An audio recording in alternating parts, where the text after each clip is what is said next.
আগামী বছর মার্চ মাসে ভারত ও শ্রীলঙ্কায় অনুষ্ঠিত হতে যাচ্ছে টি-20 বিশ্বকাপ। প্রথমবারের মতো 20টি দল নিয়ে টি-20 বিশ্বকাপ আয়োজন করতে যাচ্ছে আইসিসি। আসন্ন বিশ্বকাপে স্বাগতিক ভারত ও শ্রীলঙ্কা ছাড়া বাছাই পর্ব শেষে চূড়ান্ত হয়েছে বাকি 18 দল।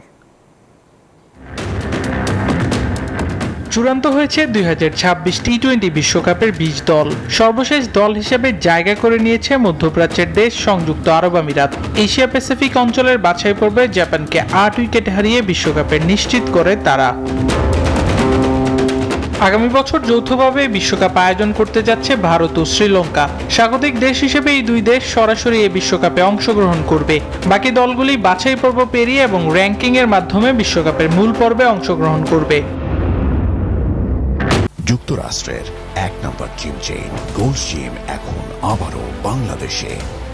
বসুন্ধরা আবাসিক এলাকা ও বসুন্ধরা সিটি শপিং মলে 2024 টি-20 বিশ্বকাপে শীর্ষ 7 দল এই বিশ্বকাপে সরাসরি অংশগ্রহণ করবে, যেখানে বাংলাদেশ সহ থাকছে আফগানিস্তান, অস্ট্রেলিয়া, ইংল্যান্ড, দক্ষিণ আফ্রিকা, যুক্তরাষ্ট্র ও ওয়েস্ট ইন্ডিজ। নির্ধারিত সময়ের মধ্যে র্যাঙ্কিংয়ে নিজেদের ভালো অবস্থান ধরে রাখার মাধ্যমে বিশ্বকাপ নিশ্চিত করেছে পাকিস্তান ও আয়ারল্যান্ড।